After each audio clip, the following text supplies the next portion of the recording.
اعوذ باللہ من الشیطان الرجیم بسم اللہ الرحمن الرحیم ربنا اغفر لی ولوالدی وللمؤمنین یوم یقوم الحساب اللہم صلی علی محمد وعلی محمد۔ السلام علیکم ناظرین، آج سے ہم اپنے پہلے حصے کا آغاز کریں گے کہ قرآن میں انبیاء کرام کی داستانیں۔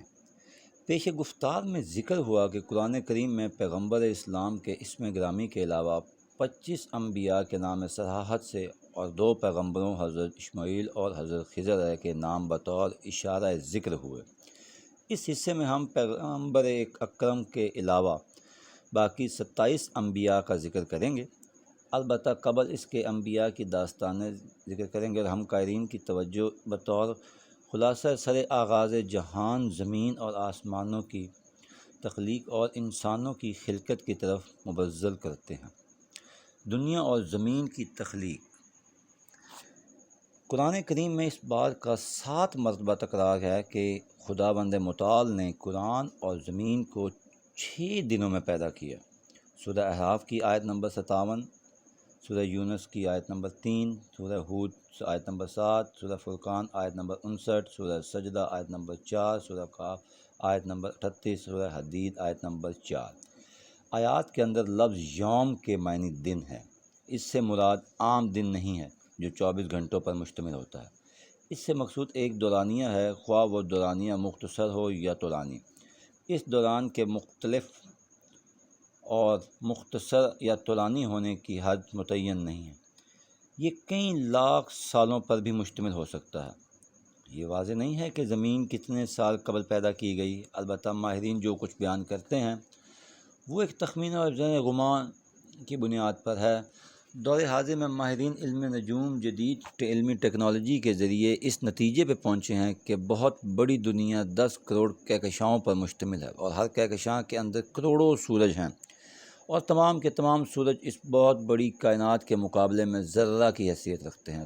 تاریخ انبیاء، تالیف اماد زادہ، صفحہ نمبر 53۔ ماہرین ارضیات زمین کے بارے میں اندازہ لگاتے ہیں کہ زمین کی عمر 4.5 ملیئر یعنی 450 ارب سال ہو چکی ہے۔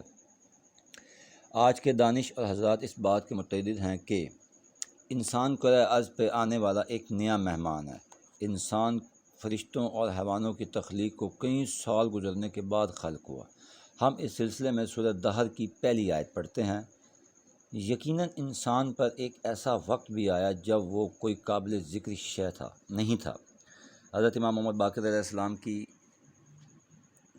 اس آیت کی تفسیر میں فرمایا کہ انسان خدا کے علم میں مذکور تھا، اگرچہ جہان آفیشنز میں اس کا کوئی ذکر نہ تھا۔ مجموع النبنان جلد نمبر 10 صفحہ نمبر 406۔ ہم اس بیان سے استفادہ کر سکتے ہیں کہ انسان سے پہلے بہت سے موضوعات پیدا ہو چکے تھے اور انسان کرۂ ارض پہ قدم رکھنے والا نیا مہمان ہے۔ قبل از بات یہ ہے کہ بعض روایات کے مطابق حضرت آدم علیہ السلام زمین پہ قدم رکھنے والے سب سے پہلے انسان نہیں تھے۔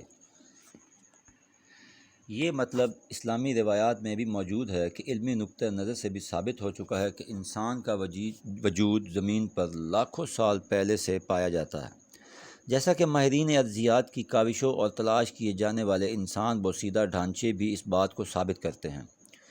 حضرت ابو حمزہ شمالی رضی اللہ تعالیٰ عنہ کہتے ہیں کہ حضرت امام سجاد علیہ السلام نے فرمایا، کیا تم یہ گمان کرتے ہو کہ اللہ تعالیٰ نے تمہارے علاوہ کسی اور کو خلق نہیں کیا؟ ہاں، اللہ تعالیٰ کی قسم، اللہ تعالیٰ نے 10 لاکھ آدم اور 10 لاکھ عالم یعنی جہان پیدا کیے۔ اللہ کی قسم، ان کے عوامل میں سے آخری عالم ہو۔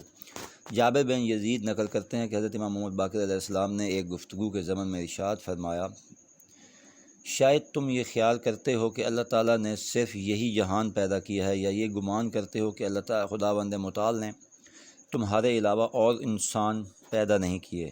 خدا کی قسم، اللہ تعالیٰ نے 10 لاکھ آدم اور 10 لاکھ جہان خلق کیے ہیں، اور ان جہانوں اور آدمیوں کی آخری کڑی سے ہو۔ اس کا نتیجہ دیکھتے ہیں۔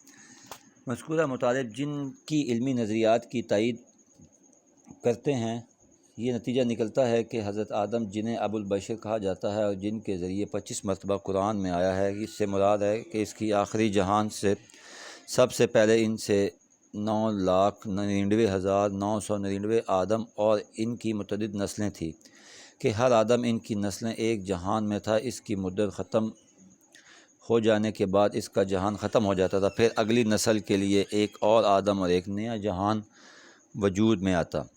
قائرین علامات نے استفادہ ہوتا ہے کہ موجودہ نسل کے باپ حضرت آدم علیہ السلام ایک کامل ترین انسان تھے۔ نتیجتاً یہ نسل اور یہ عالم کہ جن میں ہم زندگی گزارنے اور تا قیام قیامت باقی ہیں، انہیں گزشتہ جہانوں اور نسلوں پہ برتری حاصل ہے۔ اسی وجہ سے حکم خدا کے مطابق حضرت آدم کو جو سجدہ کیا گیا تھا وہ اللہ تعالیٰ کے فرمان کی اطاعت اور حضرت آدم علیہ السلام کی تکریم و تعظیم کے لیے تھا۔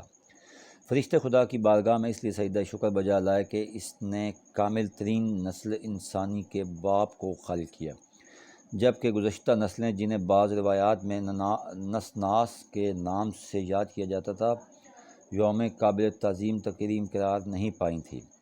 مذکورہ مطلب یہ کہ اکثر قائلین گمان پر مبنی ہے کہ بعد اب ہم قرآن میں مذکور داستانوں کا بیان کرتے ہیں تاکہ ان سے سب سبق حاصل کر سکیں۔